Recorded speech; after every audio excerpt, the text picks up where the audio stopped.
একটা private jet যার দাম একটা ল্যাম্বরগিনির কাছাকাছি। বিশ্বাস হচ্ছে না?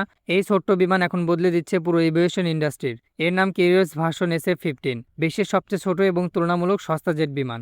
দৈর্ঘ্য মাত্র 31 ফুট, দেখতে ছোট কিন্তু ক্ষমতা বিশাল। এতে একজন পাইলট সহ 5 জন মানুষ খুব আরামে ভ্রমণ করতে পারে এবং একটানা প্রায় 2240 কিলোমিটার উঠতে পারে, মানে ঢাকা থেকে দিল্লি একেবারে নন স্টপ। এটি সর্বোচ্চ 31,000 ফুট উচ্চতায় উঠতে পারে, যেখানে বেশিরভাগ বাণিজ্যিক ফ্লাইট ওড়ে। সবচেয়ে অবাক করার বিষয় হলো এই বিমানটি অবতরণের জন্য লাগে মাত্র 300 মিটার রানওয়ে। কিন্তু আসল ম্যাজিকটা এখানেই না, সিরিয়াস এয়ারফ্রেম প্যারাশুট সিস্টেম, একটা ফুল বিমান প্যারাশুট। জরুরি অবস্থায় শুধু একটা বোতাম চাপলেই পুরো বিমানটি প্যারাশুটের সাহায্যে ধীরে ধীরে মাটিতে নেমে আসে, মানে ক্র্যাশ হওয়ার চান্স প্রায় নেই বললেই চলে।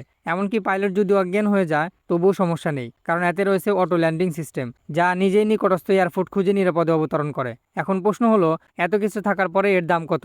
মাত্র $30 লাখ, বাংলাদেশি টাকায় প্রায় 30 কোটি টাকা, মানে অনেক সুপার কারের চেয়েও সস্তা। তাহলে বলো, তোমার কাছে যদি 30 কোটি টাকা থাকতো, তুমি কি একটা প্রাইভেট জেট কিনতে?